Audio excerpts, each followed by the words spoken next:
현재 미국 조지아주 사태 이후에 미국의 한국에 대한 경제 압박과 오만한 태도가 더욱 거세지며 전 세계적인 파장을 일으키고 있습니다.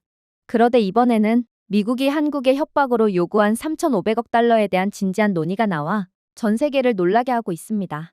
미국은 일본에 5,500억 달러를 뜯어냈는데 한국은 이 돈에 대한 협상으로 오히려 미국을 꼼짝 못하게 하는 묘안을 생각해냈고 결국 전 세계적인 존경과 신뢰를 받게 되었다고 하는데요.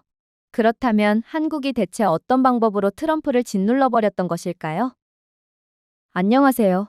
제 이름은 마이클 앤더슨이고 백악관 내부에서 중간급 정책 고문으로 일하고 있습니다. 저는 매일 무역 분쟁, 관세, 미국의 동맹국과 경쟁국 간의 복잡한 관계에 대한 끝없는 메모를 다루고 있죠. 하지만 조지아주에서 온 충격은 제 그간의 경력들을 완전히 부정해버리는 거였습니다.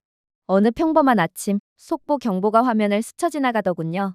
현대 자동차 공장에서 근무하던 한국인 엔지니어 여러 명이 비자 규정 위반이라는 막연한 비난을 받고 현지 당국에 갑자기 구금되었거든요. 몇 시간 만에 한국 신문들은 이를 정치적 동기에 의한 조치라고 주장했고 한국 정부는 해명을 요구했습니다. 웨스트윙 내부에서는 처음에는 사소한 사건이라고 일축했어요. 하지만 해외 반응은 폭발적이었죠. 일본 언론 매체들은 시간을 낭비하지 않았습니다. 야후 재팬에서는 수천 개의 댓글이 한국을 조롱하더군요. 한 일본인 사용자는 한국은 동맹국에조차 무시당하는 국가이며 자국민조차 보호할 수 없습니다. 부정할 수 없는 약소국입니다. 라고 비웃었습니다. 또 다른 사용자는 미국에 반대하면 이런 일이 벌어집니다. 일본은 한국과 달리 제대로 행동할 줄 압니다. 라고 덧붙였죠. 일본 타블로이드는 복종의 교훈이라는 캡션과 함께 한국 엔지니어들이 철창 뒤에 있는 모습을 담은 만화를 연재하기도 했어요.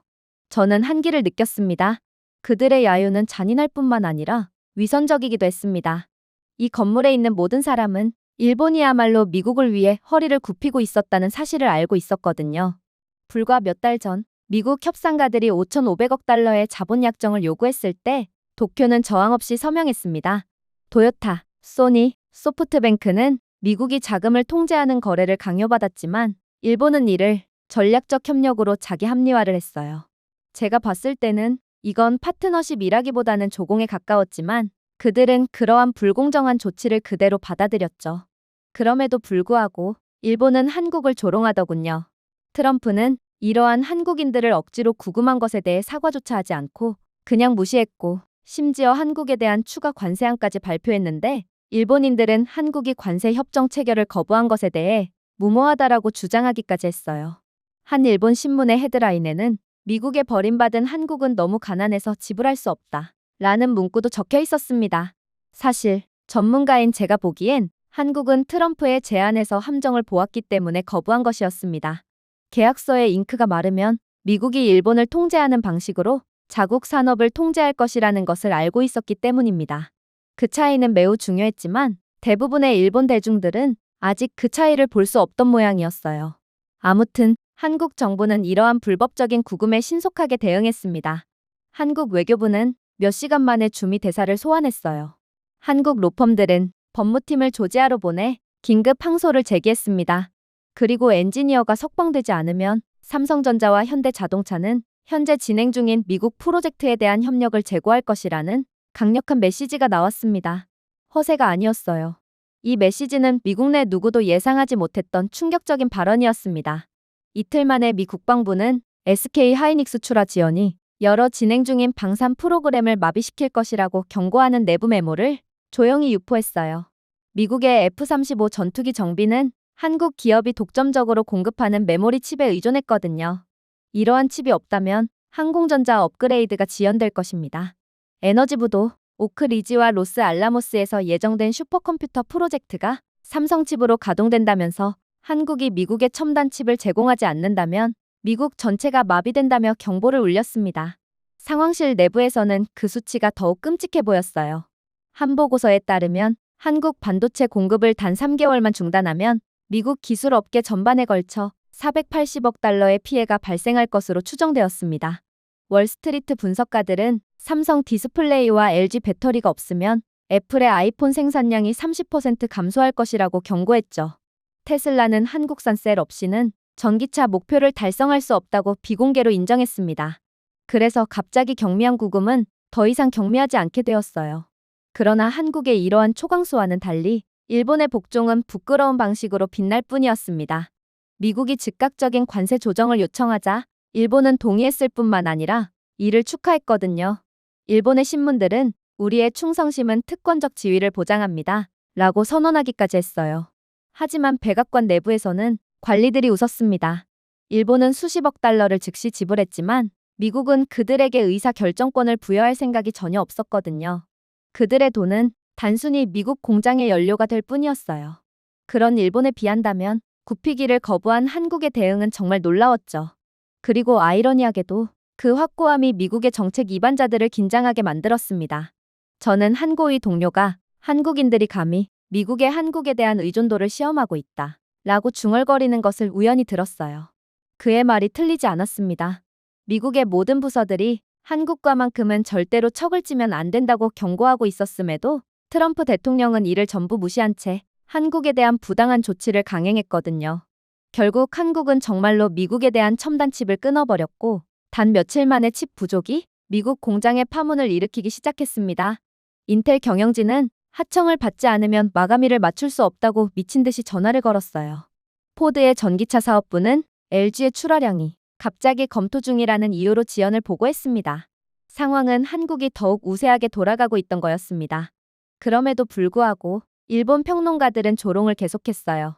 NHK의 한 평론가는 한국은 감정적이고 근시안적입니다. 일본은 이성적이고 현명한 나라입니다. 라고 웃으며 말했습니다. 하지만 웨스트 윙에서는 그 반대의 결과를 보았어요. 한국의 강인함은 미국을 혼란에 빠뜨릴 수밖에 없었습니다. 반면에 일본의 항복은 그들에게 재정적 출혈만 안겨주었죠. 그 주 말까지 체포는 더 이상 소수의 한국인 엔지니어에 관한 것이 아니었습니다. 그들은 상징이 되었습니다. 차분하지만 단호한 저항을 통해 한국은 미국의 과잉 공격의 구조적 약점을 드러낸 상징입니다. 우리의 위협은 일본에 효과가 있었습니다. 한국에는 효과가 없었어요. 그리고 그로 인해 한국이 아닌 미국이 수십억 달러의 손실을 입은 것입니다. 저는 그날 밤늦게 사무실에 앉아 반성했습니다. 아이러니는 잔인했어요.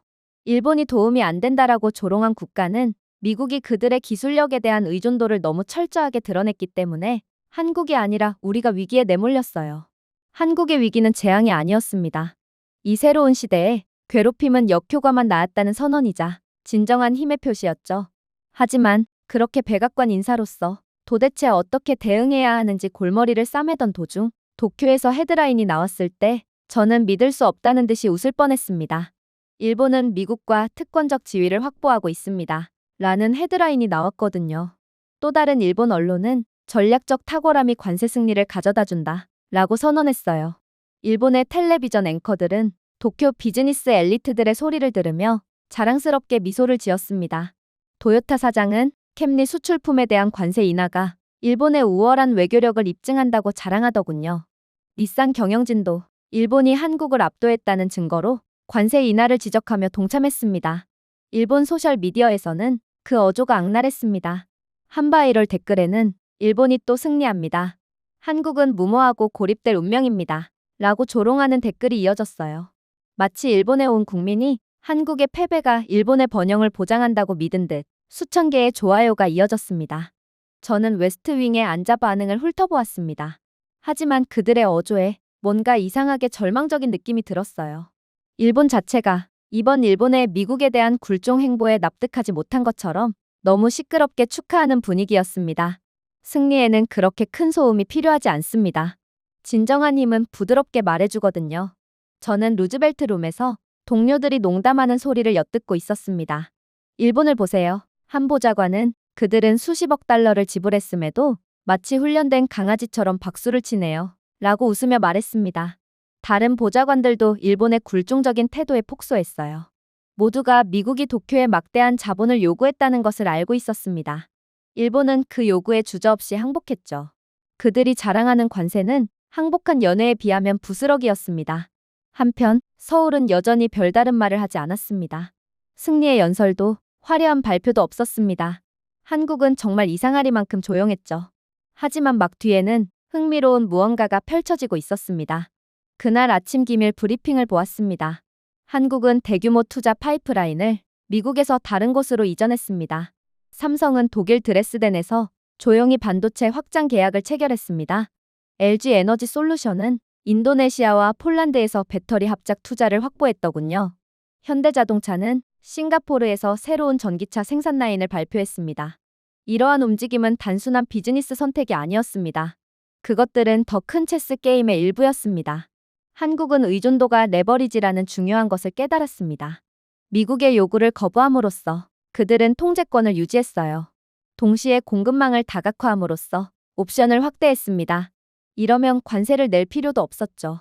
이제 미국이 칩, 배터리 또는 전기 자동차를 원한다면 한국의 조건에 대해 협상해야 했습니다. 대조는 눈부셨습니다. 일본은 상징적인 관세 인하에 대한 경의를 표했어요. 그러나 한국은 미국의 압력이 닿지 않는 새로운 시장을 건설하며 독립에 투자했습니다. 그리고 침묵 속에서 밝혀진 이러한 전략은 미국을 자극하기 시작했습니다. 일본의 승리 발표 이후 얼마 지나지 않아 첫 번째 균열이 나타났어요. 상무부는 부족을 인정하는 내부 메모를 발표했습니다. 미국 기업들은 삼성, LG와 새로운 계약을 기대했지만 한국은 대신 유럽과 아세안을 우선시하고 있었습니다. 갑자기 미국의 가정이 완전히 무너져 내렸어요. 그 수치는 잔인했습니다. 분석가들은 한국이 미국과의 협정에 가입하지 않음으로써 첫 회계연도 내에 270억 달러의 미국 제조업 손실이 예상된다고 추정했습니다. 이 수치는 공급 부족이 심화되면 더욱 증가할 것입니다. 그리고 깊은 곳에서는 모든 사람들이 결국 그렇게 될 것이라는 것을 알고 있었어요. 저는 NHK의 일본 해설자들이 환호하는 모습을 보면서 고개를 떨칠 수밖에 없었습니다. 한 전문가는 일본의 충성심은 번영을 보장합니다. 한국의 고집은 파멸을 가져올 것입니다. 라고 외치더군요. 하지만 그들의 거품 밖에서는 현실이 정반대로 보였습니다. 미국 기업들은 한국산 기술의 공급 부족으로 패닉에 빠졌습니다. 국방부 관리들은 방위 사업이 삼성의 고대역폭 메모리에 접근하지 못하면 엄청난 지연이 발생될 것이라고 다시 한번 우려했어요. 미국의 에너지 계획가들은 LG 첨단 저장 장치가 다른 곳으로 갈 경우 미국의 전력망 현대화가 지연될 것을 우려했습니다. 그동안에도 여전히 일본은 부스러기 때문에 큰 박수를 보냈죠. 그러나 진짜 승자는 일본이 아니라 한국이었습니다. 한국의 침묵은 정말 천재적이었거든요. 도쿄가 불안감을 감추기 위해 외친 반면 서울은 진정한 힘을 구축했습니다. 한국의 엔지니어, 기업, 정부가 모두 힘을 합쳐 유럽과 아시아 전역의 네트워크를 구축했어요. 아무도 그들을 조롱하지 않았습니다. 대신 한국 기술을 열망하는 국가들이 줄을 섰어요. 아이러니는 날카로웠습니다. 미국의 강력한 손이 일본을 완전히 휘어잡았습니다. 하지만 같은 손이 한국을 향해 뻗음과 동시에 멍이 들었어요. 한국은 단순히 함정을 피한 것이 아니라 상황을 뒤집은 것이었습니다. 그들의 조용한 저항은 미국의 한국 기술에 대한 의존도를 명확히 드러냈거든요. 하지만 저는 그때조차도 모르고 있었습니다. 한국을 무시한 트럼프는 더 큰 대가를 치러야 한다는 것을 말이죠. 보고서는 무거운 쿵소리를 내며 제 책상 위에 내려앉았습니다. 기밀, 무역협정이라고 찍힌 두꺼운 바인더가 일본이 미국과 체결한 내용을 드러냈죠. 사실은 충격적이었습니다. 일본은 수십억 달러를 미국에 지불했지만 경직된 자본 호출 구조화에서 5,500억 달러라는 추가적인 막대한 자본을 투입했습니다. 미국 재무부는 언제든 자금을 요구할 수 있었고 일본은 법적으로 자금을 전달할 수밖에 없었습니다. 그것이 일본에 대한 관세 인상을 막아주는 조건이었어요. 소니, 파나소닉, 소프트뱅크 경영진은 거부권도 없고 지출에 대한 통제권도 없으며 테이블에 앉을 자리도 없다고 조용히 인정했습니다. 그러나 이러한 복종을 보고도 도쿄에서는 이를 전략적 탁월함이라고 불렀습니다. 워싱턴에서는 이를 곡물이라고 불렀죠. 그리고 머릿속으로는 이렇게 생각했습니다. 이건 리더십이 아닙니다. 명예를 가장한 족쇄입니다. 하지만 진짜 충격은 한국의 전략과 비교했을 때 찾아왔습니다. 서울도 관세 인하를 위해 3,500억 달러의 현금을 투입해야 한다는 같은 요구를 받았습니다. 대신 한국은 거절했습니다. 그들은 임상적으로 정확하게 수치를 계산했어요. 그냥 관세 인상을 받아들이고 미국 수출품의 25%의 관세를 부과받는 것이 수천억 달러의 강제 투자를 잃는 것보다 저렴했기 때문이었어요. 서울의 공식 메모 한 장이 사무실로 유출되었습니다. 직설적으로 이렇게 적혀 있었어요. 관세는 유한하다. 곡물은 무한하다. 그 한 문장이 모든 것을 설명해 주었습니다. 그래서 한국은 적어도 우리에게는 상상할 수 없는 선택을 했습니다. 그들은 관세를 받아들이고 벌금에 어깨를 으쓱하며 공급망을 더 우호적인 시장으로 전환했습니다. 삼성은 반도체 수출을 독일과 네덜란드로 전환했습니다. LG 에너지솔루션은 아세안으로의 출하량을 늘려 인도네시아, 말레이시아, 싱가포르에서 수십억 달러 규모의 계약을 체결했죠. 현대와 기아는 인센티브가 관세를 앞지르는 유럽으로 전기차 유입 경로를 변경했습니다. 단순해 보였지만 한국의 전략은 잔인하고 천재적이었습니다. 일본은 강제 조공을 통해 수십억 달러의 피를 흘렸지만 한국은 관세 비용을 흡수하고 여전히 이익을 돌렸거든요. 이 데이터는 무엇보다도 워싱턴을 매우 당황하게 만들었습니다. 한국은 시장을 이동함으로써 유럽 및 아세안 계약으로 390억 달러의 순이익을 추가로 창출할 전망이라는 통계 자료가 나왔거든요. 그 계산은 부인할 수 없었습니다. 한국은 미국에 조금 패했지만 해외에서는 훨씬 더 많은 이익을 얻었습니다. 한편 일본은 5,500억 달러의 통제권을 잃었지만 수익은 보장되지 않았습니다. 그 돈은 일본의 번영이 아니라 미국 공장에 연료를 공급했어요. 일본의 외환 보유고는 줄어들고 엔화는 약세를 보였으며 산업은 점점 더 공허해졌습니다. 그렇다면 미국은 어떨까요? 가장 잔인한 반전이 있었습니다. 미국의 요구를 거부함으로써 한국은 미국의 토양에서 가장 중요한 기술을 원천징수했습니다. 인텔 경영진은 삼성의 파트너십이 없으면 차세대 칩 출시가 지연된다고 격렬하게 불평했습니다. 생산 지연이 증가하여 예상 매출 180억 달러가 손실된다고 했죠. 심지어 구글과 아마존도 한국산 반도체가 없으면 데이터 센터 확장이 몇 달씩 둔화되고 있다고 속삭였습니다. 정말 아이러니했죠. 모범 동맹국으로 자화자찬하던 일본은 재정적으로 족쇄를 스스로 채우고 일본 국민들은 부채 증가에 대해 투덜거렸습니다. 무모하다고 조롱받은 한국은 관세를 계산된 투자로 전환하여 엄청난 성과를 거두었습니다. 한국은 기술력 하나로 미국이 지배할 수 없는 시장인 유럽과 아시아에서 영향력을 얻었거든요. 한 보좌관은 그럼 그들은 관세를 내고도 여전히 우리보다 더 많은 이익을 내고 있나요? 라고 중얼거리더군요. 또 다른 보좌관은 고개를 저으며 마치 시스템을 해킹한 것 같아요. 라고 덧붙였습니다. 그리고 어떤 면에서는 그게 맞아 보였어요. 일본 언론은 여전히 한국을 조롱했지만 시간이 갈수록 웃음소리가 공허하게 들렸거든요. NHK의 한 해설자는 한국은 높은 관세에 직면해 있고 일본은 특권을 누리고 있다. 라고 선언했습니다. 그러나 실제로 한국의 수출은 급증한 반면 일본의 부가 미국 금고로 흘러들어갈 뿐이었어요. 결국 백악관 책상에서 저는 결론을 피할 수 없었습니다. 한국은 현명하게 선택했어요. 그들은 단기적인 고통인 관세를 받아들이고 장기적인 권력으로 전환했습니다. 일본은 복종을 받아들이고 치명적인 의무에 빠져들었죠. 그러나 저는 곧 깨닫게 됩니다. 지금 일본을 조롱하고 있을 때가 아니었다는 것을 말이죠. 한국의 공급망의 수혜를 더는 받지 못하게 된 미국에는 시간이 갈수록 괴멸적인 결과가 발생했기 때문입니다. 서울에서 현대, 기아, 삼성, LG는 비공개로 정부 관계자들과 회의를 가졌습니다. 그들은 미국에 항복하거나 간청할 생각 자체가 없었어요. 대신 조율된 계획을 세울 뿐이었죠. 현금 약속도, 조공 자금도, 강제 의존도도 없었습니다. 미국에서 벗어나 공급망을 다변화하고 해외에서 회복력을 높이는 것이 한국의 전략이었습니다. 그리고 한국은 이제 공장까지 전부 미국에서 다른 국가로 옮기기 시작했죠. 미국이 서명을 강요하는 동안 한국은 조용히 공장과 계약을 다른 곳으로 옮겼습니다. 한국 기업들이 미국에서 공장을 철수하기 시작했다는 소식이 전해지자 백악관 내부 분위기는 암울해졌어요. 더 이상 소문이 아니었습니다. 현실이었습니다. 삼성전자, LG에너지솔루션, 현대자동차, SK하이닉스는 모두 미국 사업장을 축소하거나 완전히 이전하기로 결정했습니다. 서울의 침묵은 약점이 아니었습니다. 신중하게 계산된 파업이었던 거였죠.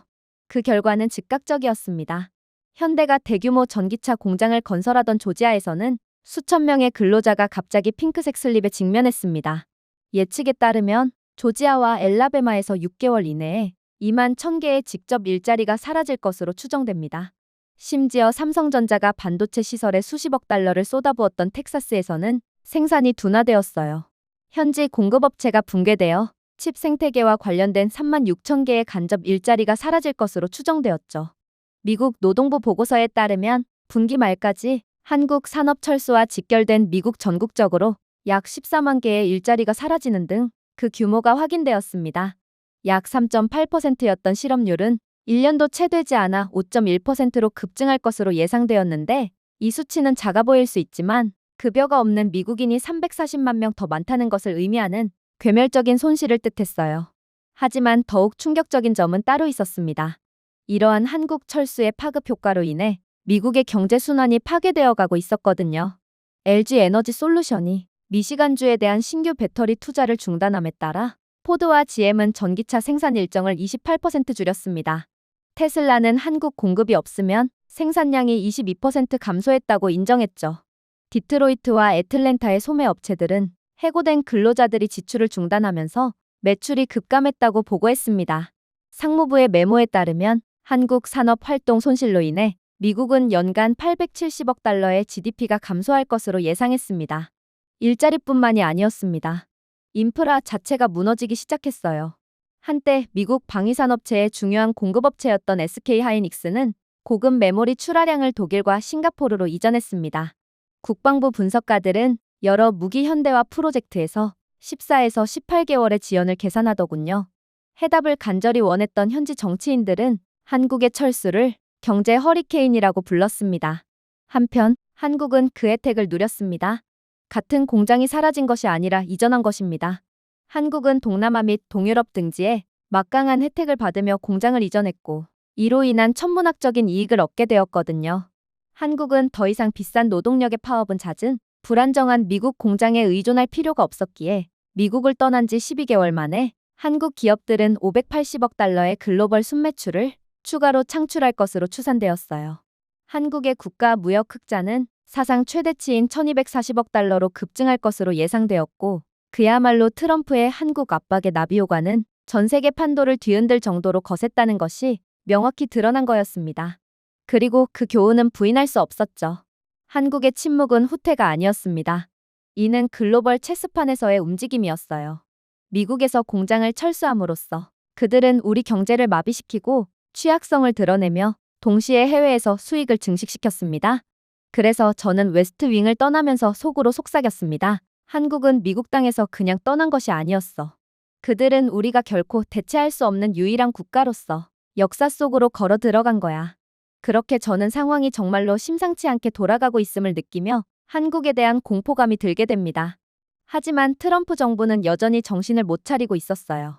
그들은 마치 이번 한국과의 싸움에서 승리한 것처럼 적어도 공식적으로는 너무나도 여유만만했거든요. 러트닉 상무부 장관이 연단으로 걸어갔을 때 그의 미소는 넓고 오만했습니다. 그가 일본이 미국의 산업 르네상스에 자금을 지원하고 있다 라고 선언하자 카메라가 격렬하게 울렸어요. 그는 애리조나에서 떠오르는 새로운 반도체 팹과 텍사스를 관통하는 LNG 파이프라인에 대해 자랑스럽게 이야기했는데 이 프로젝트는 거의 전적으로 일본 자본으로 구동된다고 했어요. 청중은 마치 전략적 걸작인 것처럼 박수를 보냈습니다. 하지만 세부사항은 또 다른 이야기를 들려주었죠. 이러한 프로젝트에서 얻은 수익의 90%는 미국 투자자들의 주머니로 직접 흘러들어갔습니다. 일본 납세자들의 돈은 그대로 미국으로 빨려 들어가는 거였습니다. 러트닉은 관대함을 표현했지만 저는 숨속으로 속삭였어요. 이것은 파트너십이 아니야. 오히려 기부금에 더 가깝지. 일본의 소위 승리 선언은 단지 우리 공장에 자금을 지원하는 것일 뿐이야. 이제 일본의 평범한 사람들은 그 무게를 느끼기 시작했습니다. 일본의 공공부채는 GDP의 260%를 넘어 선진국 중 최고치를 기록했습니다. 사회 프로그램은 축소되고 임금은 정체되었지만 일본 정부는 워싱턴과의 특권적 관계를 계속 자랑할 뿐이었죠. 굴욕은 거의 극과 극에 달했습니다. 미국이 더 빠른 지출 일정을 요청하자 일본은 이에 응했습니다. 자본 호출의 유연성을 더 요구하자 일본은 동의했습니다. 한 기자회견에서 한 일본 장관은 우리의 충성심은 미국으로부터 영구적인 신뢰를 확보할 것이라고 선언하기도 했어요. 저는 거의 웃을 뻔했습니다. 신뢰요? 그들은 의존만 샀습니다. 심지어 러트닉은 일본에 대한 감사도 표하지 않았어요. 그는 호구 국가 일본에 대한 추가 요구만 할 뿐이었죠. 미국은 일본 자본뿐만 아니라 일본의 엔지니어와 연구원들로부터도 혜택을 받을 것입니다. 라고 선언했습니다. 카메라가 번쩍이고 관중들은 박수를 보냈지만 백악관 상황실 안에서는 턱이 조여졌습니다. 그 문장 뒤에는 일본에 대한 굴욕감이 숨어 있었기 때문입니다. 워싱턴은 일본에 조용히 현금 이상을 요구했어요. 새로운 조항에 따라 일본 기업은 소유권 없이 가장 똑똑한 인재를 보내 미국 프로젝트에 참여시켜야 했습니다. 도시바의 원자력 과학자들은 즉시 미국 방위 자산으로 분류된 뉴멕시코로 이전했습니다. 소니의 AI 연구원들은 실리콘밸리 사무실로 이전하여 자신들이 설계한 알고리즘을 미국 혁신으로 재포장해야 했죠. 도요타의 수소 연료 전문가들조차도 미시간에 파견되어 로열티 없이 미국 자동차 제조업체에 그들의 돌파구를 넘겨주었습니다. 수치는 소름 끼쳤어요. 18개월 만에 일본은 약 370억 달러 상당의 지적 재산과 약 12,000명의 최고 엔지니어가 미국 연구소에 흡수되어 통제력을 완전히 상실할 것으로 추정되었습니다. 일본 국내적으로 일본 기업들은 니케이 아시아가 제국의 공동화라고 부를 정도로 심각한 두뇌 유출에 직면했죠. 물론 한국은 다른 길을 걸었습니다. 한국은 엔지니어를 해외로 파견하는 대신 완전히 통제하는 글로벌 연구개발 허브를 구축했거든요. 삼성전자는 미넨에 150억 유로 규모의 AI 반도체 연구소를 열었습니다. LG화학은 싱가포르에 98억 달러 규모의 생명공학 연구소를 설립했죠. 현대는 인도네시아, UAE와 항공우주추진 컨소시엄에 110억 달러를 투자했습니다. 심지어 SK하이닉스도 스위스에 75억 달러 규모의 양자 컴퓨팅 클러스터를 설립했어요. 그 대가는 천문학적이었습니다. 한국의 글로벌 리서치 허브는 회계연도 한 해 동안만 해도 630억 달러 이상의 신규 계약을 체결했습니다. 더 중요한 것은 중요한 기술 분야에서 미국과 정면으로 맞설 수 있는 유일한 국가라는 서울의 명성을 확고히 했다는 점입니다. 미국의 아이러니는 참을 수 없었어요. 일본에서 수십억 달러를 들여왔고 실험실 내부에 그들의 과학자들이 근무하게 될 예정이었습니다. 하지만 우리에게는 왕관 보석이 부족했어요. 그건 바로 한국형 혁신이었죠. 미국의 미사일 방어시 제품은 SK 하이닉스의 초고밀도 메모리 없이는 멈추고 맙니다. 나사의 화성 탐사선 업그레이드는 삼성의 방사선 저항칩 없이는 사정없이 흔들릴 뿐이죠. 한국이 현재 유럽 동맹국을 위해 보유하고 있는 LG의 나노 바이오 원자로 수출을 거부하면서 미 국방부의 바이오메디컬 방위 사업은 무산되었습니다. 저는 기밀 브리핑에서 수치가 스크롤되는 것을 지켜보았습니다. 방위사업 초과분 840억 달러, 항공우주 계약지원분 270억 달러, 제약 연구개발 잠재력 손실분 140억 달러 등 손실은 엄청났습니다. 그저 한국 하나 없는 것뿐인데 미국은 국가 붕괴급 손해를 겪게 되는 거였어요. 한국의 공백으로 남은 공백을 일본의 돈과 인력으로 메울 수는 없던 거였죠. 심야 회의에서 한 고문은 일본을 자원 식민지로 만들었지만 한국을 대체할 수는 없다 라고 씁쓸하게 중얼거렸습니다. 또 다른 고문은 우리는 도쿄의 지갑을 마시고 있지만 서울의 천재성 없이는 굶주리고 있다 라고 덧붙였어요. 침묵이 방안을 가득 채웠습니다. 모두가 사실이라는 것을 알고 있었습니다. 일본의 굴욕은 완전했습니다. 전후 산업적 자부심의 등불이었던 일본은 지금 워싱턴의 은행가이자 노동력 풀이 되었어요. 엔지니어들은 해외에서 일하고 특허는 사라졌으며 기업은 축소되었습니다. 한편 한국은 그 어느 때보다 우뚝 섰습니다. 한국의 독립성은 한국 경제를 보호했을 뿐만 아니라 영향력을 배가시켰어요. 시장에서는 한국을 글로벌 스탠다드 베어로 보았습니다. 각국 정부는 한국의 연구개발 동맹에 가입하기 위해 줄을 섰습니다. 투자자들이 서울로 몰려들면서 한국은 전례 없는 호황을 누리고 있었죠. 그리고 워싱턴에서는 씁쓸한 역설을 피할 수 없었습니다. 우리는 일본의 수천억과 일본의 두뇌를 가지고 있었지만 여전히 뒤처져 있었습니다. 우리가 사고, 괴롭히고, 훔칠 수 없었던 것은 주권을 지키려는 한국의 의지였기 때문입니다. 하지만 트럼프는 마치 이렇듯 한국 때문에 발생한 손실을 일본으로 메꾸려는 듯 아무런 항의도 못한 채 얻어터지기만 하고 있는 일본에 또다시 주먹을 들이댔어요. 도쿄에서 출발한 케이블은 늦은 밤에 도착하여 긴급 규정 준수라는 도장을 찍었습니다. 저는 확실히 하기 위해 내용을 2번 읽었어요. 일본은 미국에 너무 비합리적이어서 패러디에 가까운 요구에도 동의했습니다. 일본은 미국 반도체 프로젝트에 계속 자금을 지원할 뿐만 아니라 이제 미국 인프라 채권과 공동 금융방위 조달 프로그램을 인수할 것입니다. 상무부 장관인 러트닉은 이를 동맹 충성심의 놀라운 시범이라고 불렀어요. 비공개로 우리는 이를 절박함이라고 불렀습니다. 일본은 200억 달러 규모의 채권 매입과 소유하지도 않은 시스템에 대한 180억 달러의 방위비 분담금을 추가로 지불하기로 합의했어요. 일본 관리들은 고개를 숙이고 기업들은 피를 흘리며 국가가 금융 파탄에 빠지는 것을 조용히 지켜볼 뿐이었죠. 그 결과는 잔인했습니다. 회계연도 말까지 일본의 무역 적자는 현대 역사상 최고치인 1000억 달러에 달했습니다. 국내 연구 자금은 22%나 급감하여 소니는 AI 사업부 전체를 취소하고 파나소닉은 친환경 기술 개발을 중단해야 했죠. 한때 글로벌 대기업이었던 도요타조차도 전기차 파이프라인이 4년이나 느려졌다고 인정했습니다. 도쿄의 신문들은 관리들이 하지 말아야 할 말을 속삭였습니다. 일본은 더 이상 독립 경제국가가 아닙니다. 그러나 이렇듯 일본의 불을 빨아들여도 결과적으로 미국은 한국 때문에 계속해서 침몰해 갈 뿐이었어요. 한국은 일본처럼 복종하는 대신 배터리와 첨단 소재 등 강점을 2배로 늘렸거든요.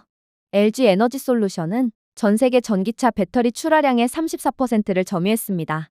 SK온은 폴란드와 노르웨이로 사업을 확장했지만 지적재산권은 한국 손에 굳게 쥐고 있었어요.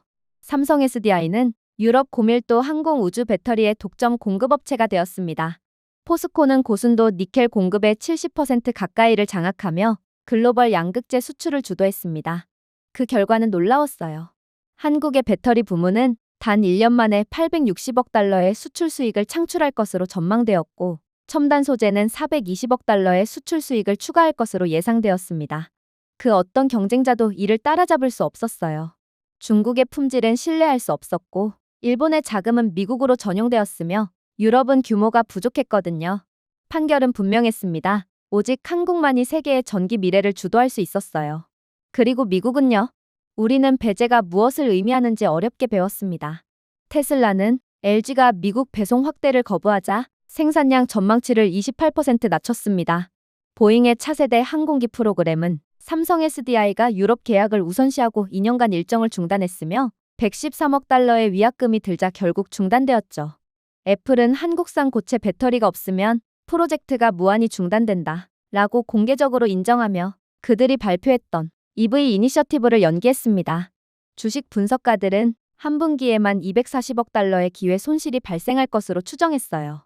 국방부 기밀 브리핑에서 장군들은 방위 공급망의 손상을 검토했습니다. 포스코 합금에 의존하는 미사일 시스템은 19개월의 지연에 직면했습니다. 해군 함정에는 SK온이 설계한 배터리 모듈이 없었기에 계획이 무기한 중지되었죠. 미 국방부는 한국이 없으면 향후 배치 일정이 불가능하다 라고 솔직하게 인정했습니다. 일본은 대결을 피하기 위해 모든 것, 심지어 자존심까지 포기했습니다. 그러나 한국은 거부하고 주권을 지키며 대체할 수 없는 존재로 떠올랐어요. 제 동료 중 한 명이 중얼거렸습니다. 도쿄는 미국의 승인을 받았습니다. 서울은 세계의 의존을 얻었습니다. 하지만 한국의 소름 돋는 점은 아직 시작도 안 한 상태였어요. 새로운 무역 수치가 나왔을 때 저는 2번 눈을 비비었죠. 그 수치는 비현실적으로 보였거든요. 관세에도 불구하고 정치적 압력에도 불구하고 한국의 수출은 유럽과 아세안 전역에서 폭발적으로 증가했습니다. 베를린, 바르샤바, 방콕의 전시장에서는 현대의 아이오닉6와 기아의 EV6가 압도적으로 성장했어요.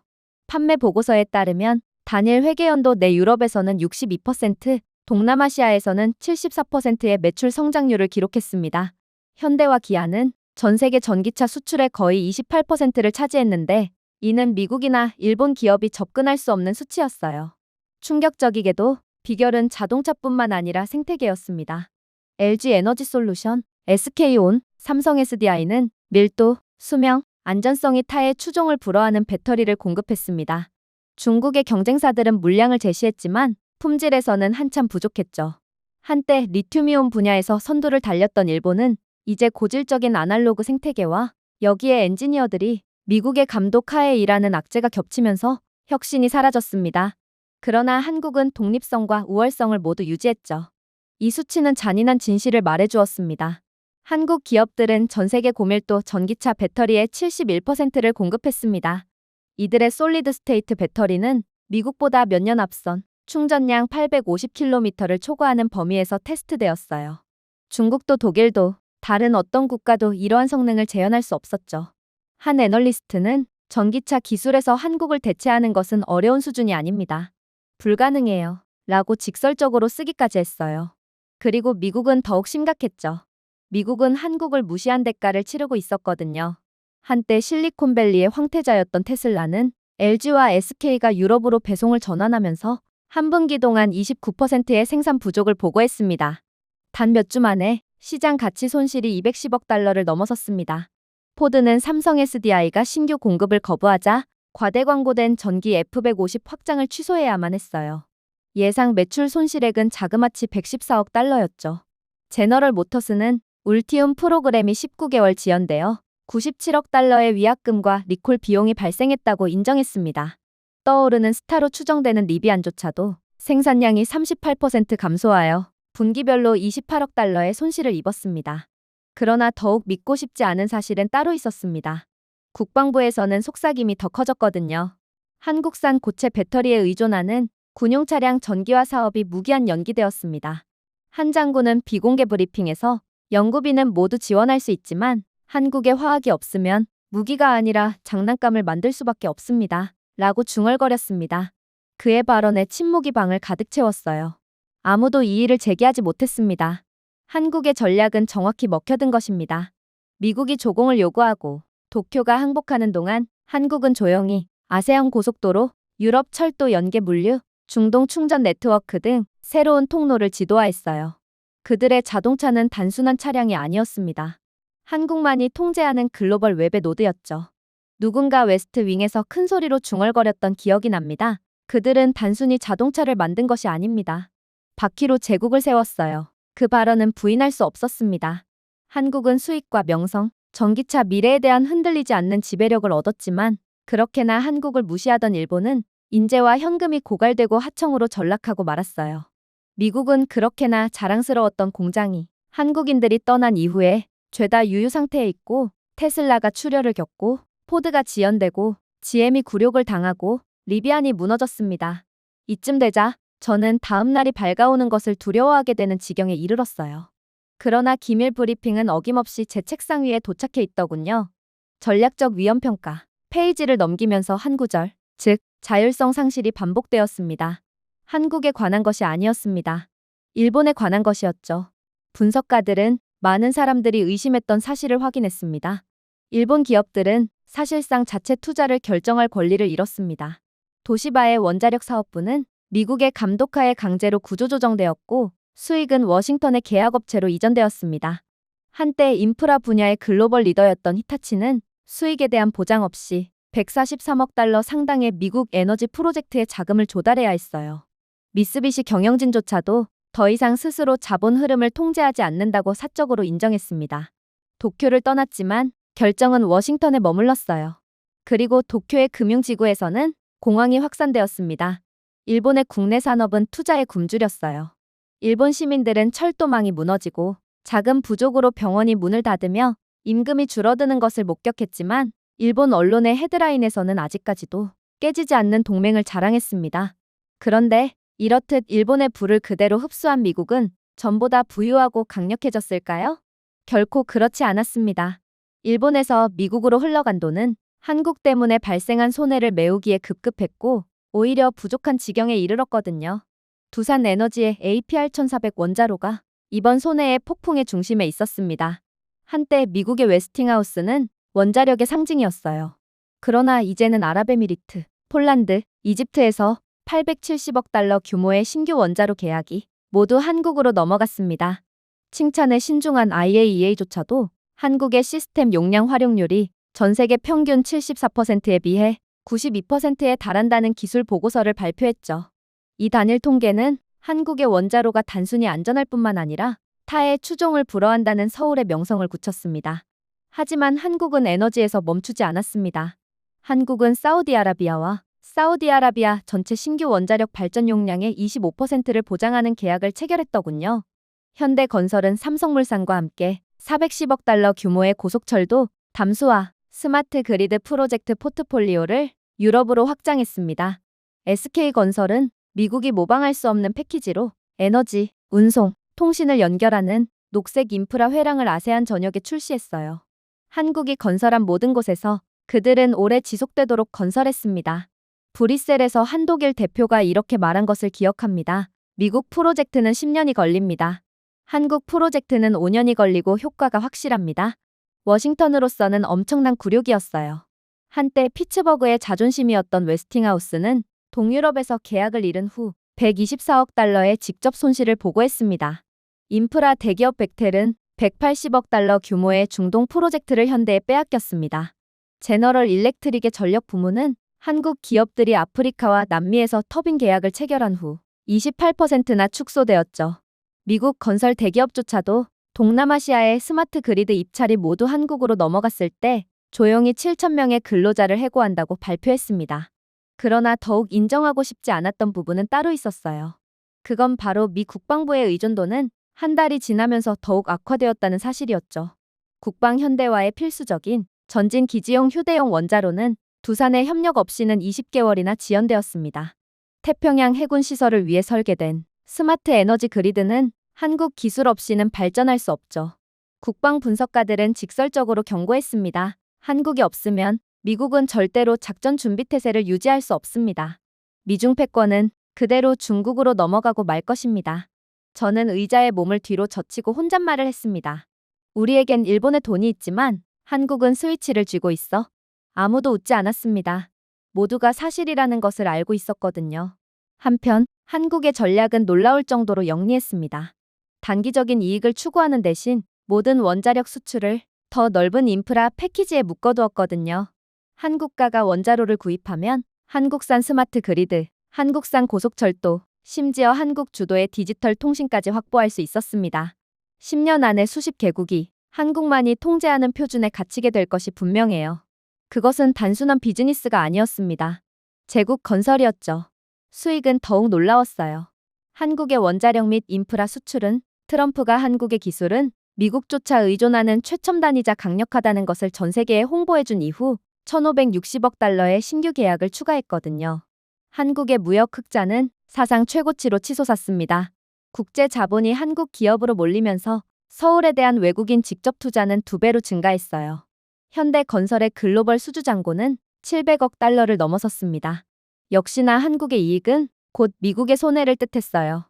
애플은 한국산 스마트 그리드 부품 부족으로 인해 텍사스의 데이터 센터 확장이 14개월 지연되었다고 인정했습니다. 마이크로소프트는 한국산 담소화 기술이 유럽으로 이전되었다는 이유로 차세대 서버 냉각 프로젝트를 취소할 수밖에 없었어요. 보잉은 삼성물산이 UAE에서 계약을 우선시하자 전기 항공기 인프라 테스트를 연기했습니다.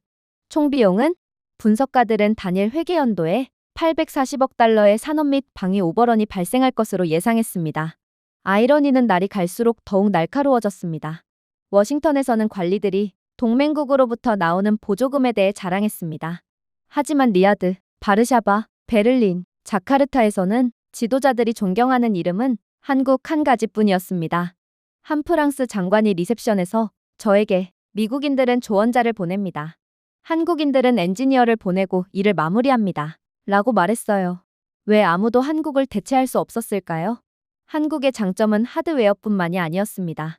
통합이었죠. 원자력 발전소는 스마트 그리드에 원활하게 연결되어 담수화 장치와 연결되어 철도 노선의 동력을 공급했습니다. 모든 프로젝트는 다음 프로젝트를 강화했다는 말입니다. 미국 터빈이나 일본 원자로를 구입할 수 있었지만 한국의 생태계가 없으면 아무것도 연결되지 않았어요.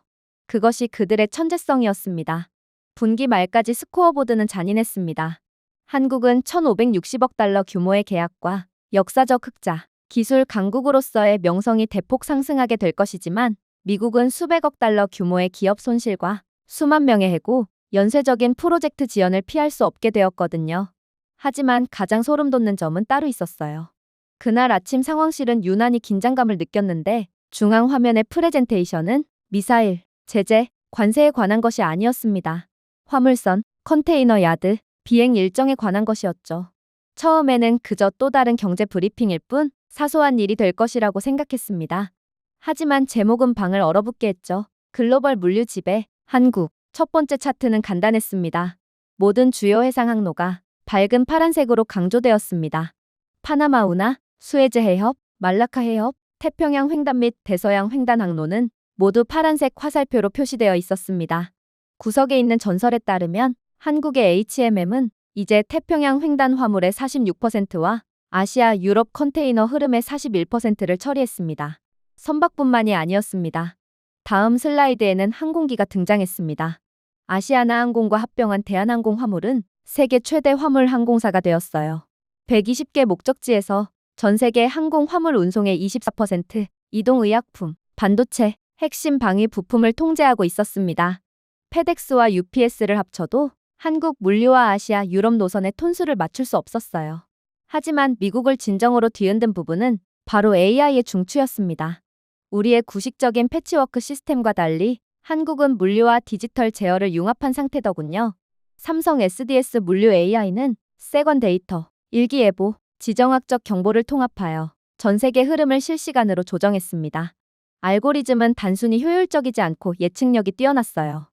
보고서에 따르면 한국은 미국이나 유럽 시스템보다 항만 혼잡이나 수요 급증을 2주 일찍 예측할 수 있는 것으로 나타났습니다. 결과는 경이로웠어요.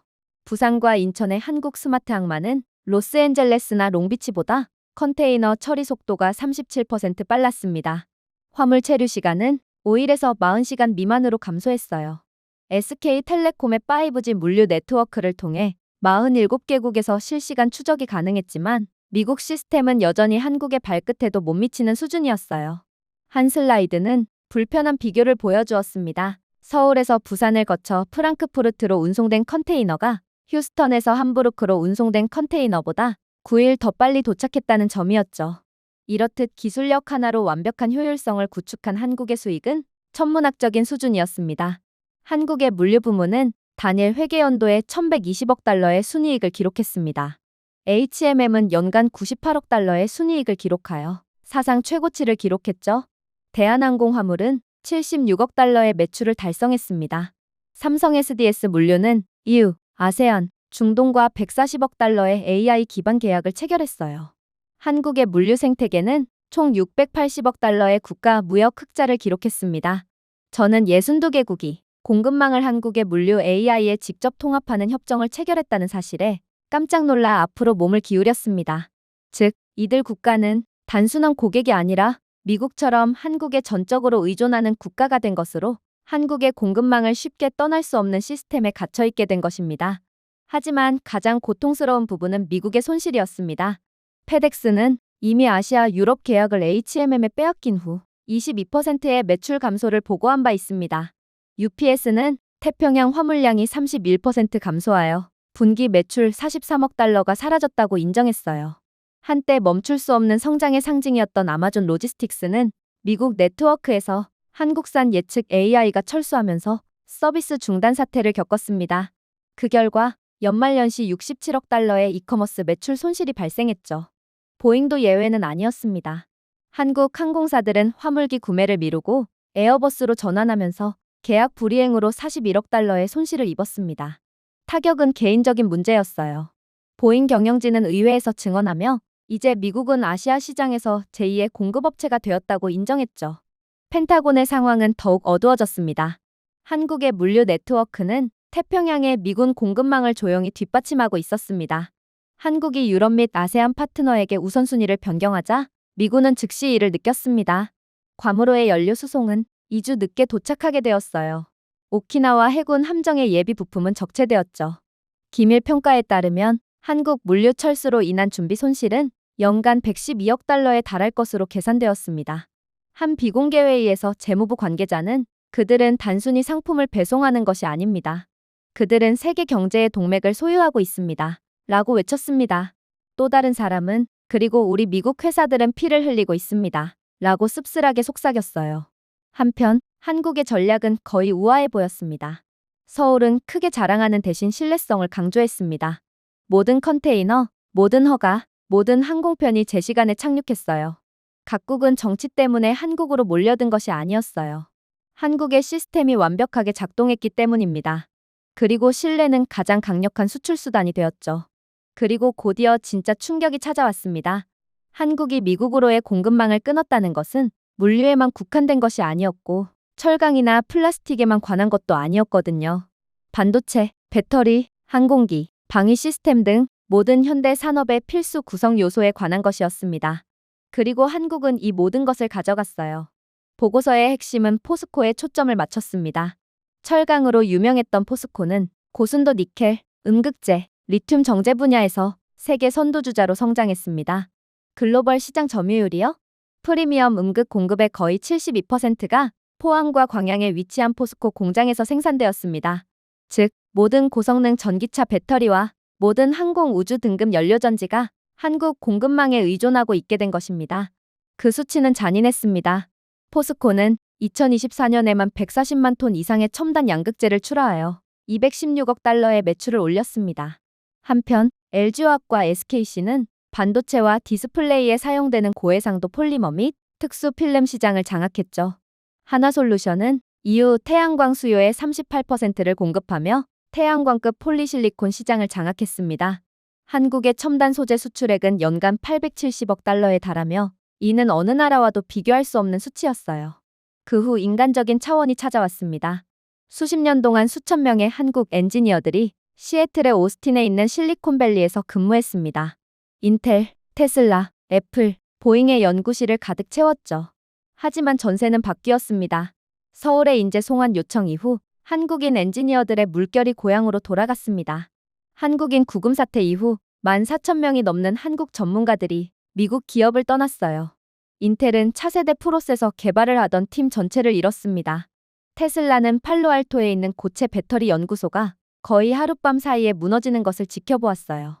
보잉의 복합소재 사업부는 인재들에게 타격을 주면서 국방 및 민간 프로젝트 전반에 걸쳐 지연을 초래했죠.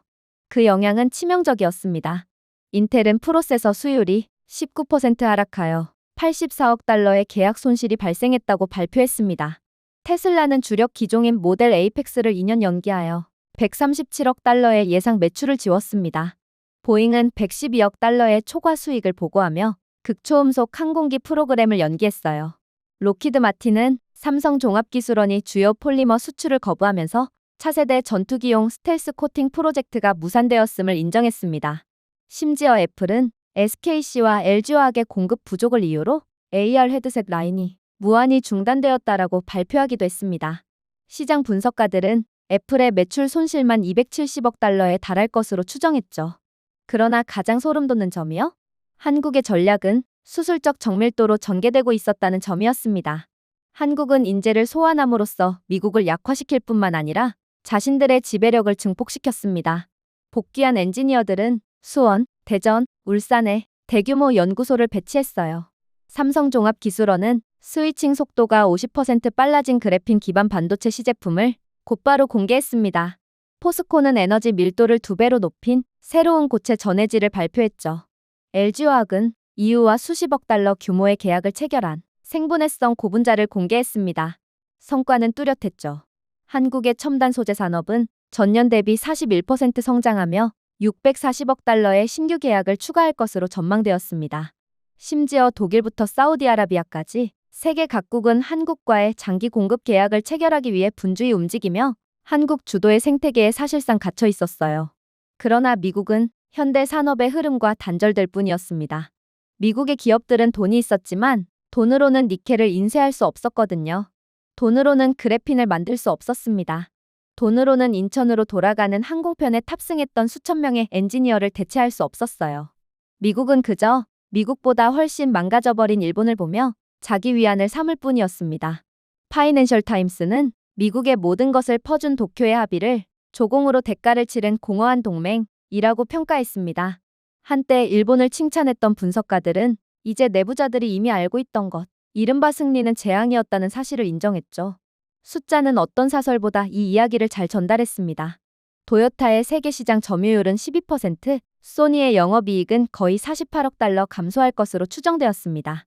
한때 안정적인 산업 강국이었던 파나소닉조차도 2008년 이후 최악의 손실을 보고하며 한 회계 연도에 29억 달러의 손실을 입었죠.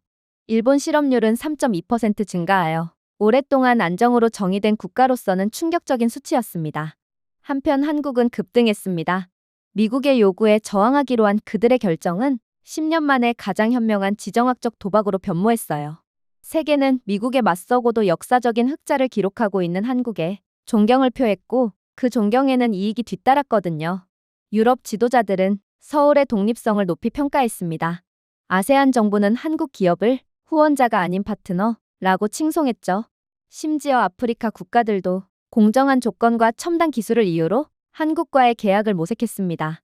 한 프랑스 분석가는 르몽드와의 인터뷰에서 한국은 다른 어떤 나라도 감히 하지 못한 일을 해냈습니다. 그들은 거절하고 반항을 지배자로 만들었습니다. 라고 말했더군요. 저는 루즈벨트 룸에 앉아 데이터가 화면을 스치는 동안 지켜보았습니다. 한 고문은 우리는 그들을 벌주고 스스로 벌을 주었습니다. 일본은 고개를 숙이고 한국은 이익을 얻었고 우리는 뒤처졌습니다. 라고 중얼거렸죠. 또 다른 고문은 우리가 조롱했던 나라는 이제 우리가 가장 의존하는 나라입니다. 라고 씁쓸하게 덧붙였습니다. 이러한 변화를 감지한 한국 정부는 미국 의존도 최소화 라는 제목의 대통령 지시를 발표했습니다. 이는 유럽, 아세안, 아프리카와의 관계를 심화하는 동시에 미국과 동등한 조건에서만 협력하겠다는 계획이었어요. 외교 언어로 표현된 주권 선언이었습니다. 이에 전 세계가 박수를 보냈습니다. 평론가들은 한국의 자제가 현대 지정학에서는 드문 일이라고 찬사를 보냈어요. 무모하기는커녕 한국은 선견지명이 있어 보였습니다. 자국 정부에 대한 비판을 꺼리던 미국 언론조차 한국이 미국의 전략의 결함을 드러냈다고 조용히 인정했죠. 정말 놀라운 결과였습니다. 일본은 한때 한국을 나약하다고 조롱했어요. 그러나 이제 일본은 굴욕적인 하인이었고 한국은 존경받는 주인이 되었죠. 서울의 침묵은 전 세계에 울려 퍼지는 함성으로 번졌습니다. 이제 워싱턴의 분위기는 오만에서 불안으로 바뀌었어요. 동맹국을 압박할 수 있다는 자신감에서 시작된 것이 상황에 의해 강요되는 겸허함으로 바뀌었습니다. 태평양 건너편에서 일본은 고개를 숙이고 한국은 더 높이 서 있었습니다. 그 대조는 더 명확할 수가 없었죠. 그리고 이번 국방부회의에서 그 무엇보다 충격적이었던 통계가 발표되었죠. 이것 좀 보세요. 한 고문이 중얼거리며 페이지를 넘겼습니다. 한국 레이더 부품 없이는 록히드 마틴이 F-35 업그레이드 사이클을 완료할 수 없습니다. 생산은 최소 7개월 정도 지연됩니다. 저는 그들의 창백한 얼굴을 바라보며 몸을 뒤로 젖혔어요. 이것은 추측이 아니라 사실이었습니다.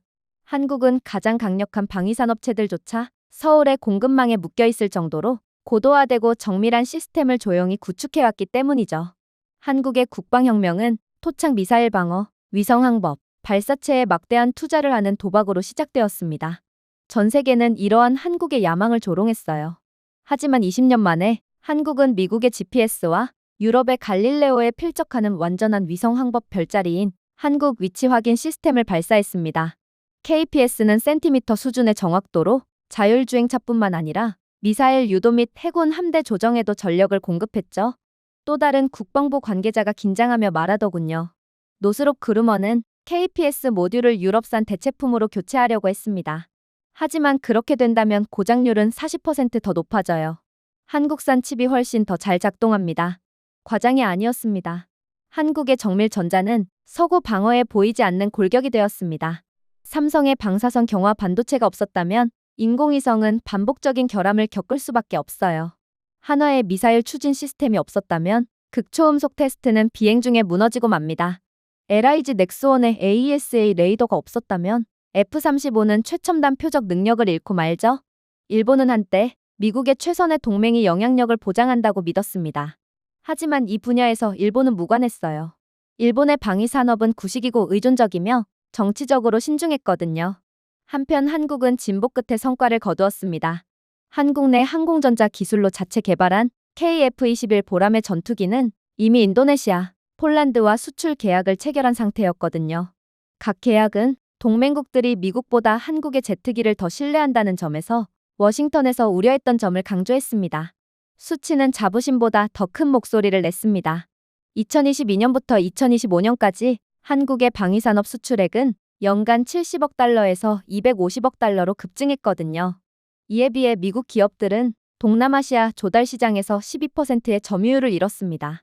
모든 레이더, 모든 미사일 배터리 등 한국을 선택한 국가들로 인해 레이시온이나 보잉의 주문이 줄어들었거든요. 한상원 의원이 브리핑에서 서울의 소스 코드를 공유하도록 압력을 가할 수 없나요? 라고 물었습니다. 그러나 저는 암울하게 고개를 저을 뿐이었죠. 우리는 노력했습니다. 하지만 한국은 거부했어요. 한국은 더 이상 미국 시장이 필요하지 않거든요. 그들에겐 유럽, 아세안, 중동이 있습니다. 그것이 바로 한국 전략의 빛이었습니다. 미국의 관세 위협에 굴복하는 대신 국방 외교를 2배로 강화한 것입니다. UAE는 천궁2 미사일 배터리 35억 달러 규모의 계약을 체결하여 가격뿐만 아니라 성능 면에서도 미국 패트리어츠의 가치를 낮췄습니다. 폴란드는 120억 달러 규모의 무기 계약을 체결하여 K2 탱크와 K9 자주포를 대량으로 수입했고, 결국 미국 에이브럼스는 트럼프의 관세 정책에서 비롯한 정치적 분쟁으로 판매가 중단되었습니다. 펜타곤의 악몽 같은 시나리오는 빠르게 전개되었습니다. 2025년 중반까지 미국 방위 프로젝트의 거의 18%가 한국 하청업체들이 미국 공급망에서 철수하면서 지연에 직면했어요. 합동 타격 전투기 업그레이드, 해군의 이지스 구축함 현대와 심지어 나사의 달 프로젝트까지 모두 동맹국이나 공급업체가 채울 수 없는 공백을 겪을 수밖에 없었죠. 나사의 한 이사는 한국에 우주용 반도체가 없었다면 아르테미스 타임라인은 3년이 지났을 것이라고 고백했습니다. 스페이스X는 로켓을 발사할 수 있지만 한국이 만드는 두뇌를 만들 수는 없었습니다. 심지어 일론 머스크조차도 의존에서 벗어날 수 없었어요. 테슬라의 군사 분사 프로젝트인 DARPA의 드론 차량용 배터리 팩 제작은 LG 에너지 솔루션이 유럽 파트너에게 계약을 전환하면서 무산되었거든요. 저는 이러한 한국의 무지막지함에 소름이 끼쳤어요. 미국은 한국의 조공금 지급, 관세, 충성 맹세를 요구했습니다. 그런데 한국은 타의 추종을 불허하는 기술을 환영하는 글로벌 청중에게 이전하며 그냥 물러났습니다. 그 대가로 한국 방위산업체들은 기록적인 수익을 기록했죠. 한화 에어로스페이스의 매출은 38%, LIG 넥스원의 수출은 2배, 현대 로템은 장갑차의 대명사가 되었습니다. 저는 보고서의 결론이 프로젝터를 가로질러 스크롤되는 것을 지켜보았습니다. 미국은 한국 기술에 대한 접근성을 회복하지 않고서는 국방 준비 태세를 유지할 수 없습니다. 모두가 침묵했어요. 한국의 중요성은 우리가 생각했던 것보다 훨씬 더 컸던 셈이었거든요. 그렇게 모든 회의는 저희 모두에게 좌절만을 안겨다 줄 뿐이었습니다. 한국은 이제 패권국인 미국을 뛰어넘게 될 것이 거의 확실시되었거든요.